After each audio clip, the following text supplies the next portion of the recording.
Oi, gente, tudo bem com vocês? Tudo beleza? Eu espero que sim. Desejo que Deus te abençoe grandemente, abençoe você, sua saúde, tua vida e toda a tua família. É o meu sincero desejo. É um grande privilégio para mim estar aqui com vocês para compartilhar uma série de mensagens que estamos estudando sobre a chave da felicidade e a saúde mental.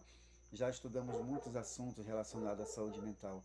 Hoje o nosso tema é incrível, é como triunfar sobre o medo. Como triunfar sobre o medo. Vamos aprender aqui como podemos eliminar o medo de nossas vidas. Vivemos um período de estresse, depressão, ansiedade e sim o medo.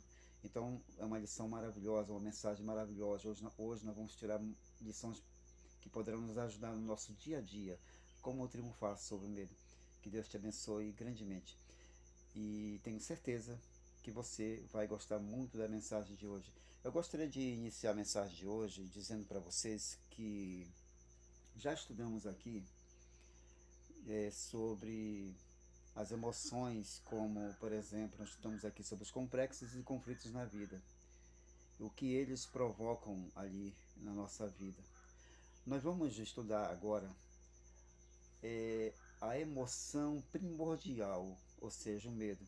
Então, meus amigos, vejam só essa história que aconteceu dentro de um hospital. É a história de um homem que ele estava em estado de coma. Foi feito ali pelo laboratório as análises do caso e entre os relatórios verificou-se alto teor de açúcar no sangue deste homem. Era, na verdade, um coma diabético. E ao tratar o paciente com insulina, naturalmente o homem reagiu. Quando este homem se encontrava em condições de conversar, o médico perguntou para ele como aconteceu isso, por que ele havia se descuidado tanto assim, cometendo desregramento alimentar. O homem estranhou ao ouvir o médico dizer que ele era diabético. Nunca ninguém lhe havia dito antes que ele era diabético. Não era tampouco ignorante. Ele provou para o médico, mostrando os exames de saúde que ele tinha feito antes, porque ele era funcionário ali de uma instituição, de uma repartição pública. O exame indicava que a glicemia era normal. Conversando mais detalhadamente com ele, o médico ficou sabendo que poucos dias antes este homem quase sofreu um acidente fatal, pois por um triz ele quase foi atingido por um trem elétrico. Naturalmente, naquele momento, em fase ali da morte, ele ficou paralisado, de susto. Continuou seu caminho, mas poucos passos ele deu, porque logo em seguida ele caiu sem sentidos e ele desmaiou. Então, vindo ali a acordar no hospital. Porém, é óbvio que a impressão do perigo foi tão grande no diencéfalo que este desencadeou reflexos que libertaram tanta glicose no sangue dele a ponto de, em questão de horas, provocarem o estado de coma diabético impressionante ali naquele homem. Sim, meus amigos, tal é o império das nossas emoções e, sobretudo, a mais poderosa delas é o medo. E não cabe dúvida, o inimigo número um da felicidade e da vida é o medo, segundo afirma ali a doutora Mira Lopes em seu livro Os Quatro Gigantes da Alma. O medo, ele é o arauto da morte e não nos agrada a sua presença e preciso, pois, lutar contra ele decididamente. Nós vamos ver nesse momento as ramificações do medo. Longa é a lista dos medos, dos temores que atinge a humanidade. Alguns de nossos semelhantes têm medo de que lhes falte, por exemplo, o pão, têm medo da desocupação, a insegurança econômica e política. Muitas pessoas têm medo da dor física e moral. Existe o medo das enfermidades também, o medo da solidão, também o medo do que pode trazer o dia de amanhã. O medo da guerra, da revolução, dos cataclismos e, sobretudo, o medo da morte. A maioria das pessoas, meus queridos, diz a doutora Mira Lopes, parece que a maioria das pessoas parece considerar ingenuamente o temor relacionado com os acidentes automobilísticos ou ferroviários, a enfermidade, a fome, a mordida de um cachorro, a fulminação por um raio, o afogamento, a picada de aranhas e serpentes. E também o medo de ladrões e os assassinos. Mas, de fato, esses fatores, eles são relativamente raros.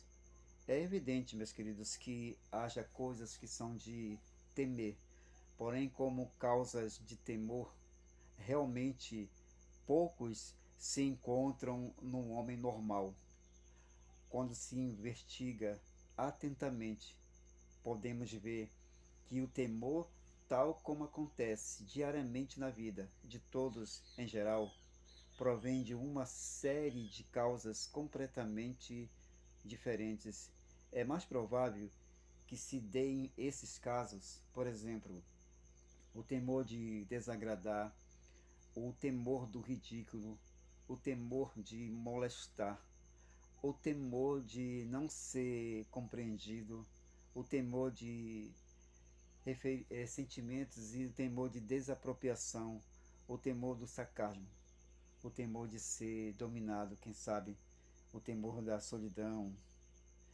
Então, meus queridos amigos, segundo a doutora Mira Lopes, o medo instintivo e orgânico corporal em comum com os animais, o medo racional, patrimônio exclusivo ali do ser humano, como também é o medo imaginário, chamado insensato, que nos faz a respeito esta aguda observação. É, na verdade, curioso paradoxo em virtude do qual se estabelece que o medo natural dos irracionais é definitivamente mais racional que o artificial dos racionais.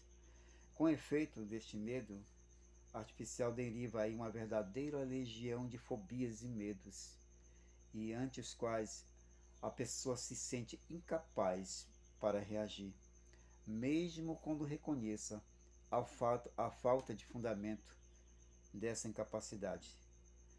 De maneira que a fobia é, portanto, um medo insensato, sentido por um cérebro, que nas outras pessoas é sensato. Vejamos agora como podemos nos livrar do medo. Exatamente, vamos ver isso. A tendência comum é negar sua existência. Como todos nós já sabemos, quem nunca, por exemplo, ouviu as crianças a se desafiarem com palavras como essas aqui, por exemplo? Por que tu não fazes tal coisa? Você está com medo? Eu aposto que você está tremendo de medo, né? Você já ouviu criança falar para outra? Em seu desejo de mostrar, de provar que não está com medo, quantas vezes, meus queridos, as crianças não se atiram a perigos, como atravessar rios, a nadando, não? E muitas outras coisas, correndo riscos inúteis. Na verdade, não só as crianças são capazes de sacrificar a vida em nome do pudor, de não aparentar medo. Então, meus amigos, vejam só isso. Existe uma história destinada a ridicularizar aos habitantes de uma região da Terra que varia de acordo com a nacionalidade do que a relata, que se aplica a muitos indivíduos de todos os países. Essa história diz respeito ao homem que se achava em um avião entre um grupo de outros homens que, num exercício de paraquedismo, deviam atirar-se de várias centenas de metros de altitude. Ao chegar a vez desse herói, ele um momento de vacilação e alguém então lhe perguntou se ele estava com medo. Eu medo? Disse ele com muita raiva.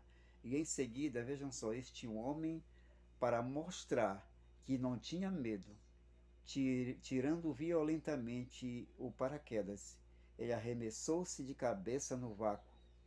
Meus queridos, um exame sincero é de grande auxílio.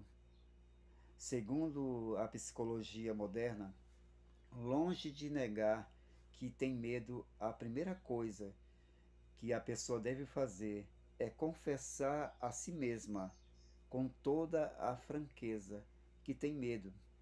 Diz o Dr. Sade em seu manual de psiquiatria moderna que temos que desmascarar o medo, cultivar a paixão por expô-lo, descobrir a sua verdadeira identidade e assim transferir o foco da atenção, da emoção, do medo, a verdadeira fonte e natureza de suas causas básicas. Não há razão para procurar ocultá-lo. Qualquer olho perito o percebe sob seus disfarces. Afinal, o medo, meus queridos, é uma emoção natural e básica no ser humano. Quem afirma que não sentiu nunca o medo, não sabe, na verdade, o que está dizendo exatamente, ou não é constituído normalmente. Se não sente medo em circunstâncias perigosas, é porque com certeza, a sua inteligência não alcança a perceber o medo. E não tem, então, de que se preocupar. Mesmo quem diga não sentir medo, meus amigos, pode ser que tenha medo dobrado, é isso mesmo. Ou tem medo de ser considerado como medroso. Reconhecer, pois, a existência ali do medo, ou do temor, se prefere a expressão, né? Desmascará-lo sem piedade é o primeiro passo que deve dar quem quer se livrar do medo. E a confissão será mais eficaz se feita a outra pessoa, além da própria. Então, meus amigos, nós já vimos aqui o caso de narcocítese, que durante ali a guerra, psiquiatras eles aprenderam que se obtinham melhores resultados para curar a histeria militar se conseguisse que os soldados reconhecessem e confessassem que haviam tido medo. Este é um monstro que, arrancado de seus escuros esconderijos e exposto aos implacáveis raios da luz, sob eles se desfaz, como sucede com a gelatina ali ao sol. Se há coisa que o temor não pode resistir, é o franco reconhecimento de sua existência. O segundo passo é, naturalmente, a continuação do primeiro.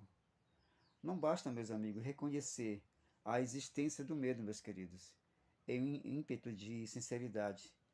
Temos que deter-se a analisar o que causa e quais seriam as maneiras de eliminar essa causa. Considera-se o medo com uma atitude mental lógica e analítica. Recomenda ali o Dr. Sade. E, naturalmente, uma vez descobertas as melhores maneiras de eliminar as causas do temor, temos que fazer algo a respeito. É preciso, meus amigos, decidir-se por um modo de proceder e agir. Esse é o terceiro passo e o decisivo. Primeiro, a reflexão, depois a ação. Talvez seria necessário discernir entre o medo e o temor. Consideremos geralmente o medo como a emoção irracional que se apodera de nós quando enfrentamos um perigo iminente. O temor, na linguagem popular, se relaciona mais com coisas que podem suceder no futuro mais ou menos distante. Muitos desses temores, meus queridos, se referem então às sombras em vez de à realidade. São imaginários. Com mais razão se aplica, em seu caso, o método da psicologia moderna, que alguém assim resume. A primeira coisa que você e eu devemos fazer quando sentir medo é deter-se a pensar. Destrua-se o hábito de fugir a uma situação perigosa. Analise-se essa situação para ver se há realmente algo que temer e quando temor pode causar. Talvez se pense em um plano melhor que fugir. Se não se vê motivo de temor, há uma única solução a fazer, justamente a que se teme fazer. Execute-se o ato perigoso exatamente na situação em que mais se teme. Se acaso não se sofrem consequências desagradáveis, na próxima vez o medo será bem menor. Por outro lado, se houver razões para temor, significa que há direito de temer, que o temor era razoável e real, e necessário então será usar o sintoma do medo para iniciar a reflexão, a busca das melhores, mas que das melhores maneiras de evitar os danos. Então, portanto, meus queridos, eu quero dizer para vocês que não se deve fugir das situações de perigo e, sobretudo, quando não se teve oportunidade de pensar, talvez, como geralmente sucede, quando observado mais detidamente, se constate que o perigo não está ali, como se vê ali no caso do medo. Nossa atitude, ela deve ser, meus amigos, ser a mesma assumida com respeito aos conflitos. Devemos enfrentar o medo. No final veremos que é enorme a proporção de nossos conflitos mentais ocasionados pelos complexos do medo, de maneira que fica patente e lógica a necessidade, meus amigos, de resolver pelo menos pelo mesmo método que se aplica aos demais. Por exemplo, o Dr. Dolardi, ali no seu livro A Vitória sobre o Medo, ele se refere às diversas escolas que existem acerca da felicidade. A melhor maneira de obtê-la é aplicar os seus ensinos à libertação do temor. Vejam só isso. Há, por exemplo, a história daquele rei que sofria de insônia.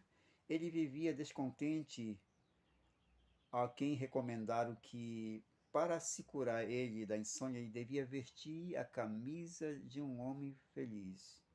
Os cortesãos buscaram imediatamente esse homem feliz. E quando finalmente o encontraram, ele não tinha camisa. Talvez o cético dirá que essa busca do homem feliz se deu no dia de pleno verão. Há, porém, algo, meus amigos, de verdade nessa fábula. Não são as riquezas que fazem a felicidade. O trabalho constitui muito mais que a ociosidade. Assim também, na luta contra o temor, esse se vence pela ação.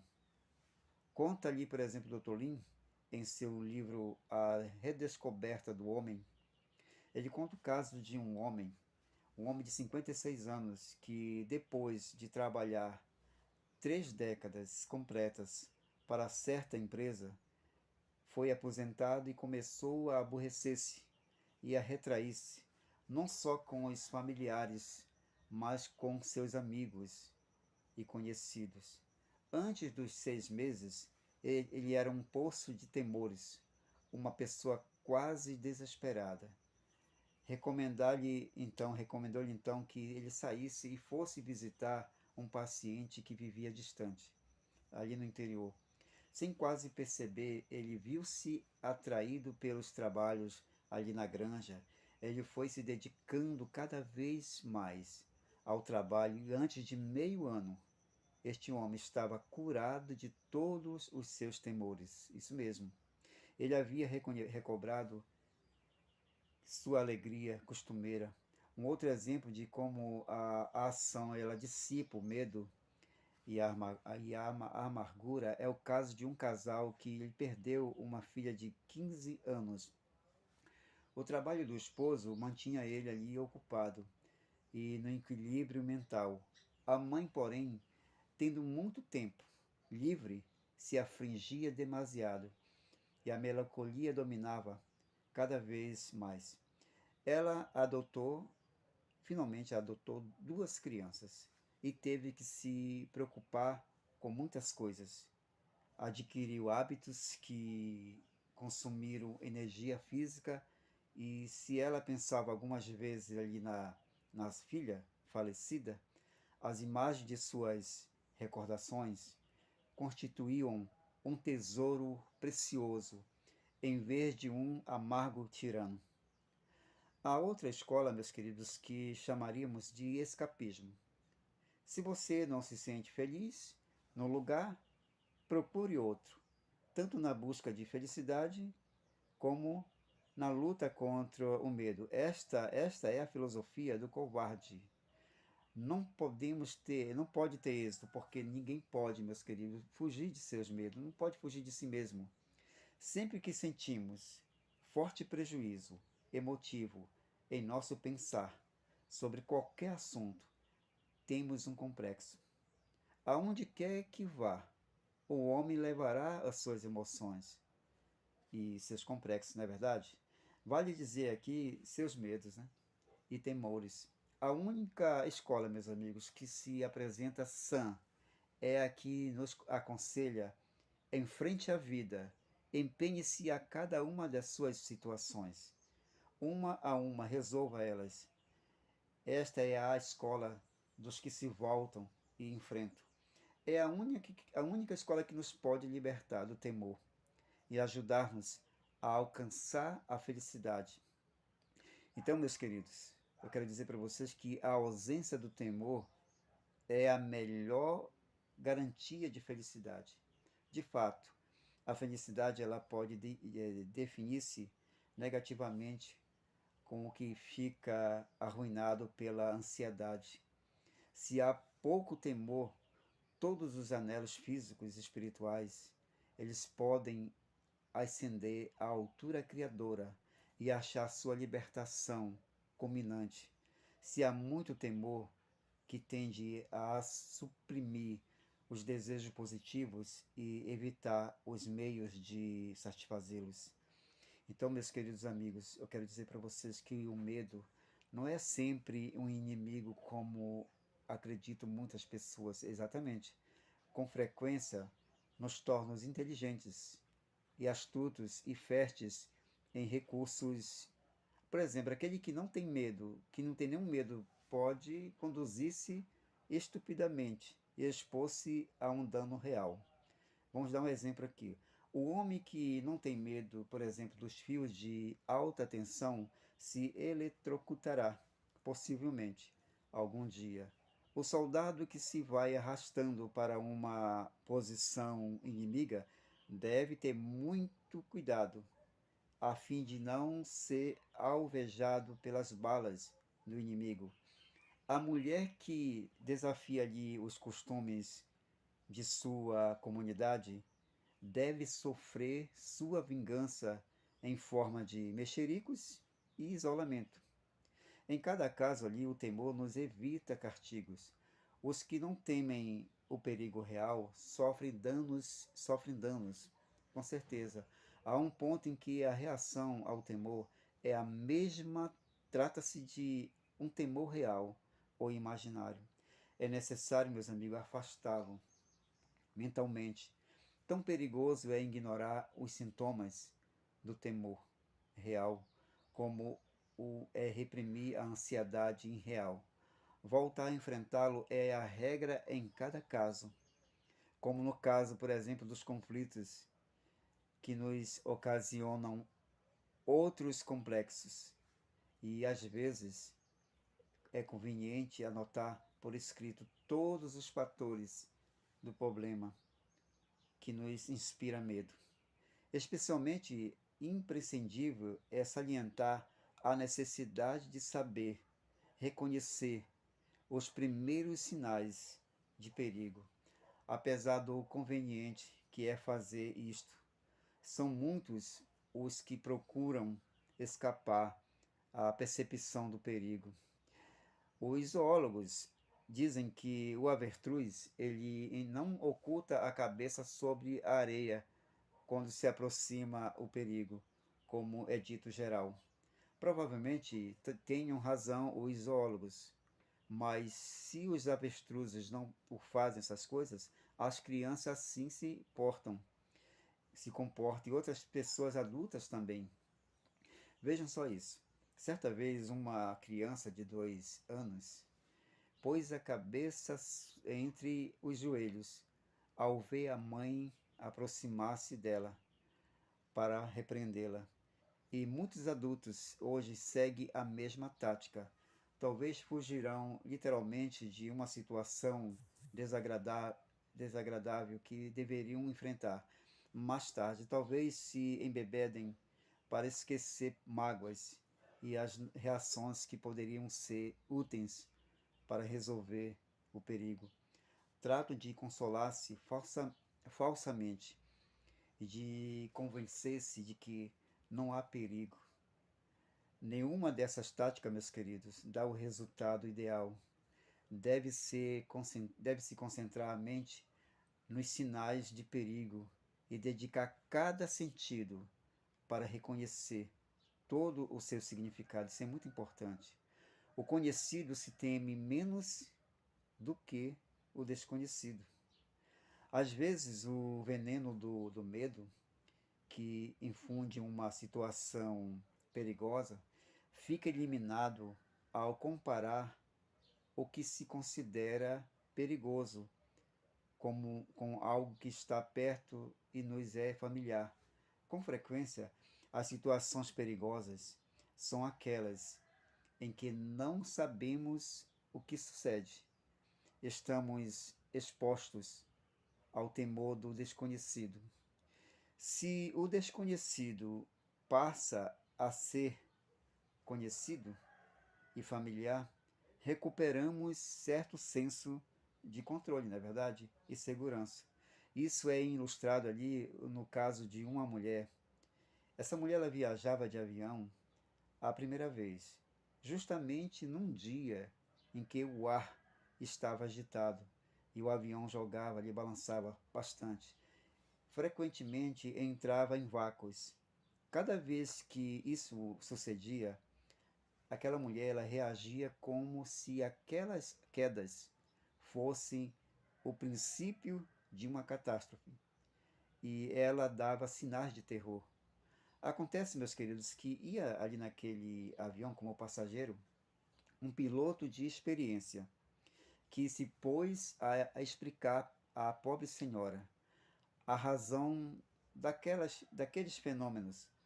Comparou o avião a um barco em alto mar e explicou ali para ela que há no ar ondas exatamente como existe no mar. E assim como o navio tem que subir e descer sobre as ondas, assim sucede também com o avião. Aquela mulher começou a sentir a mesma segurança que ela havia sentido ao viajar de navio. Para ela, agora, o voo havia se tornado coisa conhecida e familiar, ao ser comparado com a viagem de navio. Muitas vezes, meus queridos, a análise de uma situação perigosa demonstra que não é como parecia a princípio. Resumindo, podemos dizer, meus queridos, que os passos importantes para vencer o medo são os seguintes: descobrir o pior e eliminar o medo, procurar resolver o problema mentalmente para reduzir ao máximo do possível o perigo, passar cuidadosamente revista as soluções possíveis e experimentar para ver se são úteis, suportar serenamente o temor real até que chegue o momento de agir. A atitude da pessoa que se esforça para provar que não tem medo é preferível dizer assim: sim, tenho medo. Porém, apesar disso, faço o que devo fazer. Não é o cobarde aquele que tem medo, mas o que obedece ao medo. Sem dúvida. Há muitos métodos que nos contagiam, por exemplo, dos que nos rodeavam na infância, dos quais devemos e podemos livrar-nos pelo raciocínio. E não será demais recordar aqui, meus queridos, meus amigos, a responsabilidade que têm os adultos de ajudar as crianças a evitarem a nefasta formação de complexos e fobias que tão gravemente poderiam afetá-las na vida. Não zombemos do medo alheio. É muito lógica, portanto, meus queridos, a atitude recomendada pelos psicólogos ao dizerem a educação que os filhos recebem ali no lar, ela desempenha papel importante na questão de temor, do temor. Por exemplo, quando a criança diz: mamãe, eu não vou ao meu quarto porque está muito escuro. É possível que a resposta da mãe seja exatamente essa: não seja tonto, meu filho, não há nada que temer. Tu não tens medo. Esta resposta é inexata, é errada, porque se não houvesse causa para sentir medo, a criança não temeria que a obscuridade não seja causa de temor no adulto. Não significa que não seja na criança. A resposta que seguiria mais correta aos fatos e que seria positiva e ajudaria mais a criança seria exatamente esta: sim, meu filho, você tem medo, meu querido, mas entre no quarto. Dizer para uma pessoa, meus amigos, assustadas, que não tem medo porque não há nada de que temer, é como dizer a uma pessoa que está com fome, está faminta, que não tem fome, que apenas crê que está com fome. Então, meus queridos, eu quero dizer para vocês que mesmo nos casos de alucinação, as coisas que ocasionam medo são reais para o que padece dela. São imaginárias para o estranho, porém, não para o alucinado. E o sofrimento que experimenta não é imaginário. O importante, meus queridos amigos, não é negar a existência de seu medo, mas demonstrar-lhe que não existe a causa dele. Assim também com a criança. Se a mãe pega a criança pela mão e a acompanha ela ao quarto escuro e muitas vezes, se necessário for, até que ela se acostume a entrar sozinha ali no seu quarto, a mãe terá ganho muito mais do que ridicularizar a criança, seus temores com castigos, obrigar a criança a ocultá-los, pois com isso pode causar na criança as famosas fobias. Vamos ver agora alguns dos conselhos que o Dr. Sader ele apresenta em seu manual prático de psiquiatria. Primeiro, não temer o medo. Consideremos ali intelectualmente e essa emoção e digamos: se insiste em ficar comigo, te reconhecerei como és. Intelectualmente, não temo reconhecer que tenho medo. Não devemos lutar, meus queridos, com o medo. Devemos menosprezá-lo, negando-nos a resisti-lo. Devemos lutar contra a causa, porém ridicularizar o medo. Um sentido de humor nos ajuda mais que a força de vontade nessa luta. Não devemos negar a reconhecê-lo, mas devemos, meus amigos, tratar o medo com desdém, isso mesmo. Admitamos sua existência e resolvamos livrar-nos dele. Não procuremos, meus amigos, fugir do medo. Vamos admitir com valentia o fato de que ele existe. É impossível escapar o que é parte da experiência mental de alguém. Não há fobias nem mudança de ocupação que valham apenas para isso. Utilizemos o medo como estímulo para a luta. Mudemos o pensamento de temor em pensamento de previsão e de ataque positivo às fontes dele. Nós devemos, meus amigos, negar a fomentar a curiosidade do temor. Não lhe permitamos que nos fascine a mente. Investiguemos sua causa e destruamos ela. Não devemos, meus amigos, nos apegar a ela para buscar emoções, desmascarar o temor. Cultivemos a paixão de expô-lo. Nós devemos evitar os hábitos do temor. Não permitamos, meus amigos, que se concretizem fobias, obsessões e compulsões e angústia crônica. Fazendo assim, meus amigos, eu quero dizer para vocês que ao fazer isso, poderemos obter o bem que biologicamente seja possível obter do temor, ao mesmo tempo que evitaremos a patologia de suas tendências crônicas. É uma desgraça, meus queridos, quando alguém permite o temor chegue a ser a base de sua moralidade. Ainda mais quando se permite que chegue a ser o fundamento da religião, contribuindo assim, indiretamente, para aumentar o número dos neuróticos e das pessoas mal adaptadas.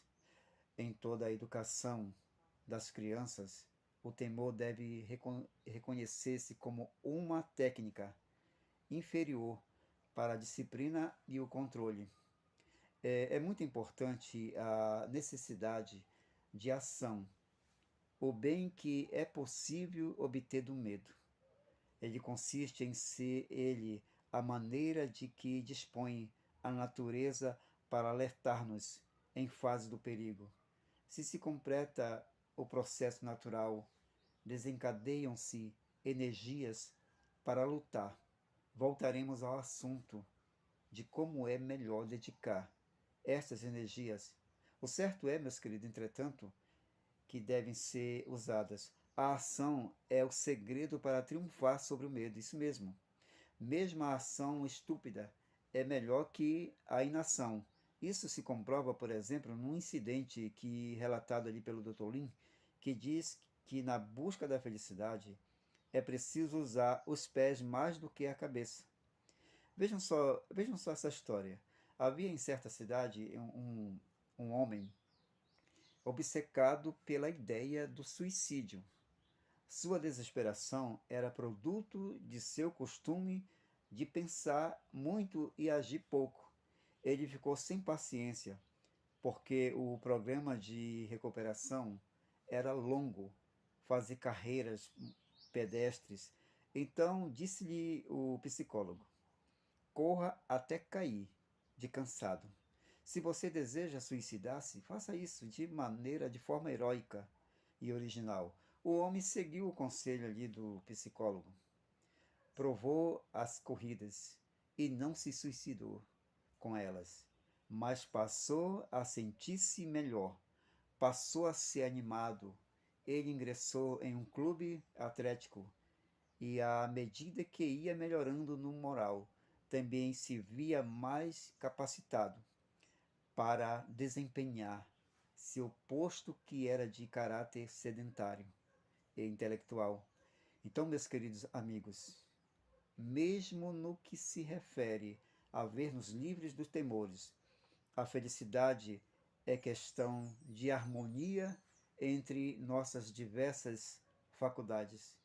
A segurança espiritual anula os temores.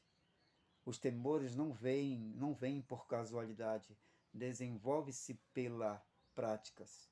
Como aperfeiçoamos todos os hábitos bons ou maus, alimentando até que de triviais e sem consequências que eram a princípio, cheguem às vezes a ter proporções monstruosas. Então, meus amigos, é muito importante e necessário nós substituir os complexos de temores e amarguras inúteis de nossa vida. O Dr. Lin, ele faz algumas declarações significativas. Ele diz que, entre outras coisas, uma das causas principais de tanto pensamento desnecessário e desperdiçado é a ausência de regras mentais, isto é, um código moral, uma religião ou um conjunto de princípios fixos. A pessoa que dá por ausentes certas normas referentes ao bem ou ao mal não tem que gastar suas energias pensando a respeito. Em vez de dissipar sua razão em esforços por arrancar as velhas leis e ter outras novas, ela está livre para dedicar suas energias ao progresso e ao desenvolvimento. Há uma moda intelectual do momento que consiste em desprestigiar as antigas verdades morais, porque disse que vivemos em ordem social que se vai transformando continuamente, no qual o velho deve ser julgado pelo novo.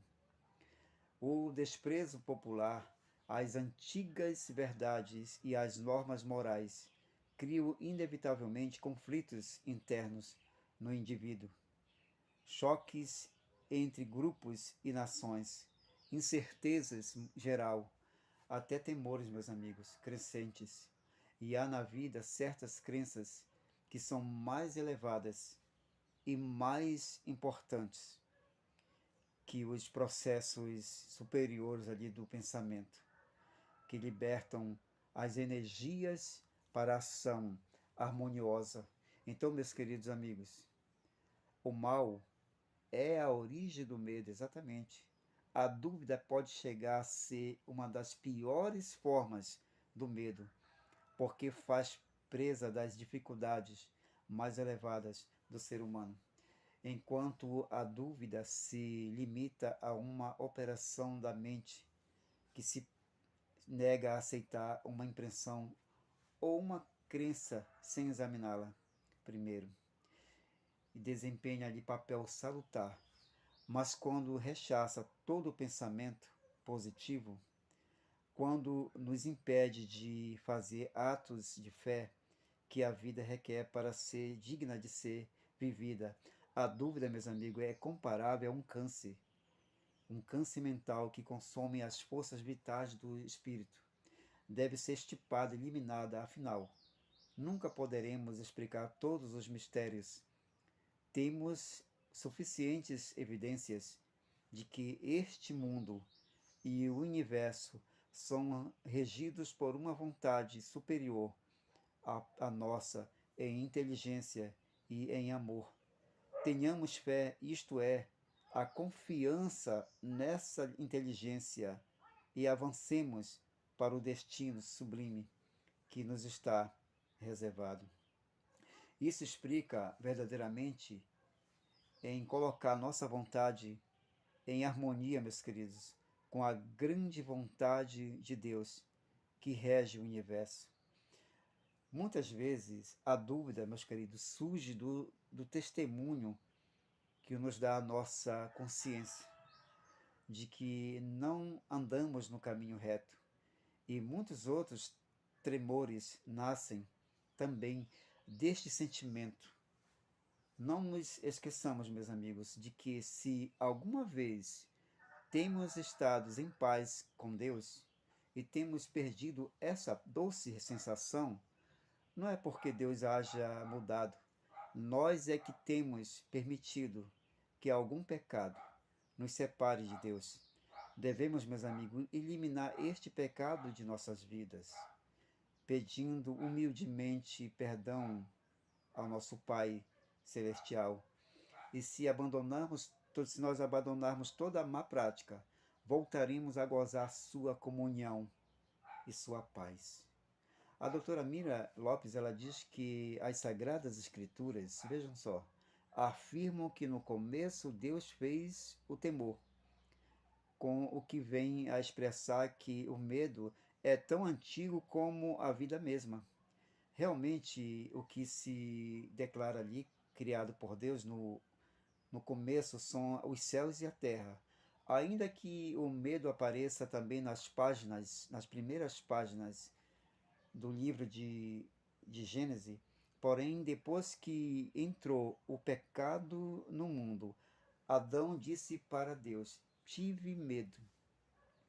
Confessa Adão ao explicar por que se escondeu de seu Criador. Então, desde então, vem aumentando, meus queridos, as ondas do medo, como as que produzem uma pedra arrojada em lago plácido e tem chegado até nós, intensificadas à medida que a maldade humana, em vez de diminuir, aumenta. O único remédio, meus queridos amigos, absoluto, contra o medo, meus amigos, é o que Deus mesmo tem procurado aplicar desde aqueles tempos primitivos. Fazer com que os homens voltem para Ele e obtenham a vitória sobre o mal. É isso que Deus deseja. Deus deseja que nós voltemos para Ele, para nós vencermos o temor, as aflições, o medo. A única forma segura de triunfar sobre o medo é o homem se voltar para Deus, permitir que Deus conduza a sua vida. Meu querido amigo, nós estamos estudando aqui, meus amigos, uma mensagem muito linda, como triunfar sobre o medo. Você está vendo aqui regras maravilhosas, dicas maravilhosas de como triunfar sobre o medo. Gostaria que você fizesse o seguinte, você volte este vídeo, depois analise ponto por ponto. Tenho certeza que você vai poder tirar lições que vão te ajudar muito a vencer os temores, as aflições, o estresse, a ansiedade, esse medo que tanto acompanha a humanidade.